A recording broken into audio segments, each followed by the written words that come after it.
এখন সবাই কেমন আছেন? এটা হলো মিরপুরে 15 নম্বর সেক্টরে ভাড়া ছিল পুকুরা, যখন চলে যাবে যে লিফটে 4তলাতে তো থাকি আমরা পুকুরা, যদি লিফটে নামা ওঠা করে এই বাসাটা ছেড়ে আমরা চলে যাচ্ছি মাল দিয়ে। আমরা মিরপুর 12তে পুকুর ফ্ল্যাট কিনলো, সেখানে চলে যাচ্ছি। মিরপুর 12তে ফ্ল্যাট কিনলো তো সেখানে চলে যাচ্ছি আমরা। মিরপুর 12তে মাল গোছানো হয়ে গেছে, এই যে আমাদের সমস্ত মাল গোছানো হয়ে গেছে, আমরা চলে যাচ্ছি। কার্টুনে মাল এসে, ট্রাক এসে, পিক আপ এসে অর্ধেক মাল আমাদের নিয়ে চলে গেছে, আর অর্ধেক আছে, এই যে নিয়ে চলে যাচ্ছি। সব মাল কার্টুন করে রেখেছি, আমরা চলে যাচ্ছি মিরপুর 12তে। আর এটা উত্তরা ছিলাম, উত্তরা ছেড়ে দিল পুকুরা। আর মিরপুর 12তে নিজস্ব ফ্ল্যাট কিনলো। সবাই নতুন ফ্ল্যাট দেখার জন্য অবশ্যই ওয়েট করবেন।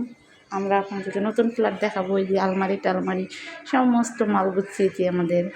এই যে ওইটা আমার ফুফাতো বোনের রুম, আর এই যে সব কিছু মাল খুলে নিয়ে চলে যাচ্ছে, আমাদের সব মালগুলো সব নিয়ে চলে যাচ্ছে।